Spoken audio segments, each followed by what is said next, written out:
Welcome to a presentation about botnets. So, what is a botnet? Botnet is a network of bots controlled by a bot herder who commands and initiates attacks. So, you got a bot, which also can be called a zombie, which is computers or users affected by malware and controlled by the bot herder. And the bot herder is basically the attacker or a team of attackers who controls the whole botnet. And this botnet can have the attacks of DOS, phishing, brute force, and crypto mining. DOS is a denial of service attack, which attempts to overload and shut down the servers or websites. If phishing is an attempt to message and fool victims into revealing their information. Brute force is trying to many combinations and trial and error until you gain access to something, usually like a password or somewhere that's restricted by some sort of code.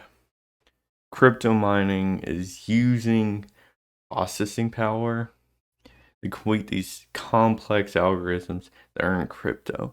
Because if you don't know what crypto is, it's decentralized, and the only way to make crypto is doing these really complex algorithms that take a lot of processing power. So you either need a big farm or you need a botnet. So how do these work? You can have client to server or client to client. Client to server is where all these bots, they are connected to a command and control center. In this command and control center, this is where all the bots get all their commands. So whenever the command and control center says go do a DOS attack, it sends out a message to each of the bots and they do that attack.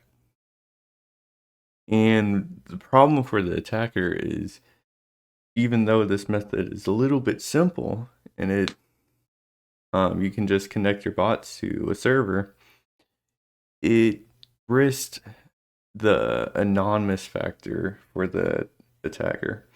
Because say you're the FBI, you see all these bots and they're communicating with one server, you're going to say, oh, the person who owns that server is probably the attacker.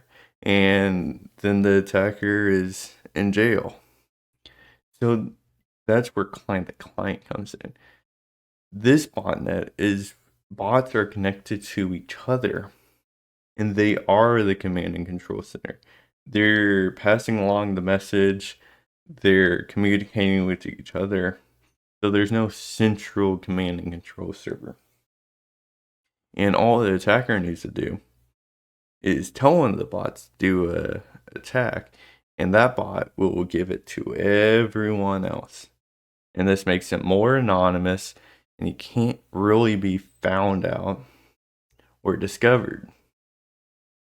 And both these methods, both client server and client to client, are used in botnets. But there is a scaling. If you want something simpler, you'll just do client to server. If you want to do something a little bit more complex, you do client to client, but it also makes you more anonymous, right? So, like, how are these made?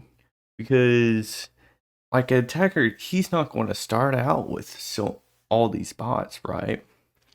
So the first step of making these botnets is the attacker has to send out this Trojan, which is basically a piece of malware. It looks legitimate, but it's actually some dangerous stuff that integrates the computer into the botnet. And he sends out these messages to multiple people, and it's basically just a phishing attack initiated by the attacker. And these first people, they'll likely get infected, and these first bots will likely start recruiting themselves. And then it just goes off on its own. So all that attacker needs to do is give in that first step, And then his botnet is spreading all over the place, right? And step two is just the attacker deciding when is enough, right? So you got these bots that you can have varying numbers of them, and it's kind of depending the effectiveness of the bots is the size of like the target they're attacking and kind of what they want to do. So let's say, oh, you only got like a few hundred bots. Yeah, you can shut down a website. Like, if you wanted to shut down UCA, you probably could shut down UCA with only like 1,000 bots, right? But say if you want to go big or go home, you want to attack the entire east coast of the United States, you're going to need something around the 100,000 to 500,000, or even a million bots.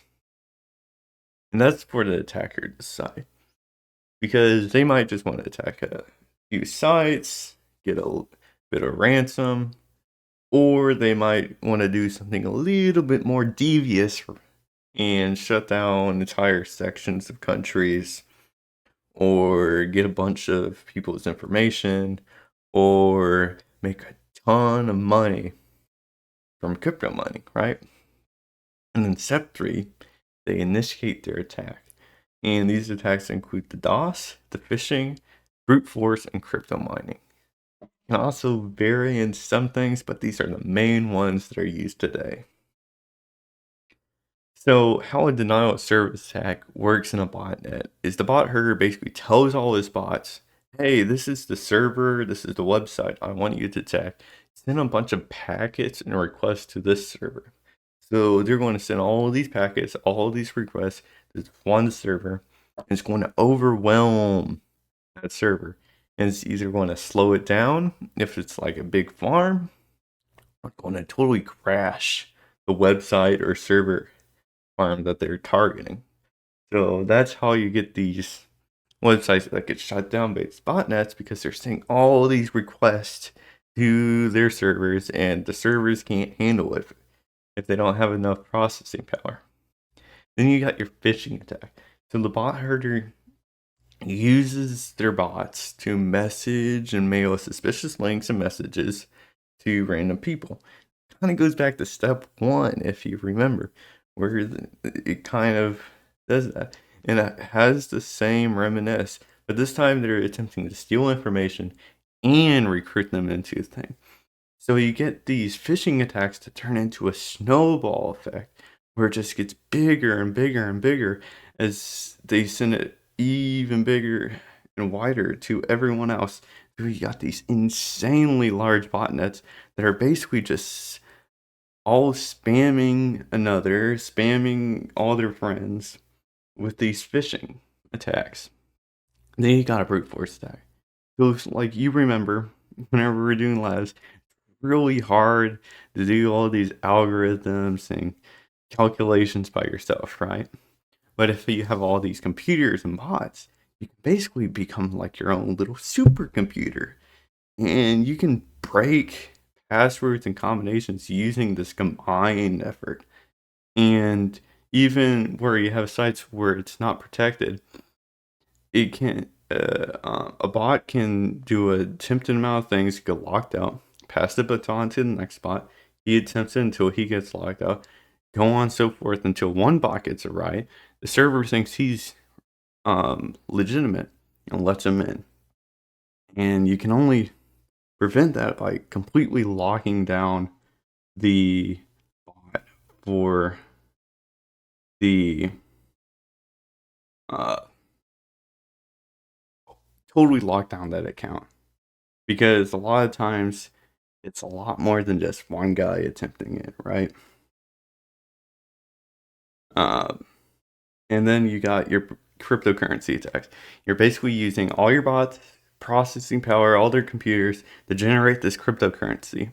And what often happens is you don't even notice it unless if you notice your computer slowing down or you have a lot of background processing. So it's kind of silent but deadly. And you're not really being notified by it, because you're not seeing that you're visiting random sites and denying the service of them. You're not seeing that you're sending out suspicious emails to your friends. You aren't even doing all these brute force calculations. So it's kind of in the background, and that one's a little bit more suspicious and hidden away. But how do you prevent this? You can't totally stop botnets because they're often located in foreign countries. They're anonymous through that client to client, or they're open source. So these attackers, they can get arrested, but some other attackers want to see that open source software, and they're going to create their own botnet, and then nothing really happens. One guy replaces his spot in the whole botnet world, right? So the best way is to update the security software like Windows Defender, McAfee, etc. And a lot of these programs will detect if an application is known to be a botnet, known to be a Trojan. Don't download or click suspicious things. It goes for phishing attacks in general. Just don't do it if it's not from a known source or it doesn't look quite right. Don't do it, right? If you do get infected, there is ways to safely quarantine malware. I know McAfee has a quarantine feature, but sometimes, I know I've had this happen in the past, you just have to fully erase your PC because it just takes total control and you can do nothing about it. And a little bit of a tangent here. These bots are located in other countries. They're not in the US. Most of, like, main US, they're not totally in there. Or if they do get infected, they don't last long, right? So you got all these spots in foreign countries. Why is that so? A lot of these foreign countries have older or legacy software and computers because they don't have the same access to it as the United States or Europe or Japan or Taiwan. So they're operating with these old computers that can get really easily affected because a lot of these computers haven't had their Defender updated. I know Windows 7 stopped updating recently, so that one's probably getting put on the target list soon. And you got some of these old Windows 98, Windows XP computers that are totally out in the open. Like old, I can't remember where I heard this, but old saying that if you had like a old computer and you connect it to the internet, it'd almost certainly get hacked within seconds. Because a lot of these attackers, they already know the vulnerabilities. It's really easy to attack because there's no updates to the software. So you need to make sure you have these updated hardware and software to prevent being affected by these legacy and old attacks that affect all these countries that don't have access to the most modern technology. And most simply, the best examples for botnets nowadays are, funny enough, the UCA's phishing emails. Think about it. Every time you get one of those phishing emails on your account, it's from a cub.uca.edu account. Guess why? They fell for it. They got put into the botnet. And guess what they're doing? They're doing a phishing attack as a bot, and they're compromised, right? So they're a part of the botnet. That is actually the part botnet. You don't have to have a affected computer to be a part of the botnet. Your account can be the bot, right?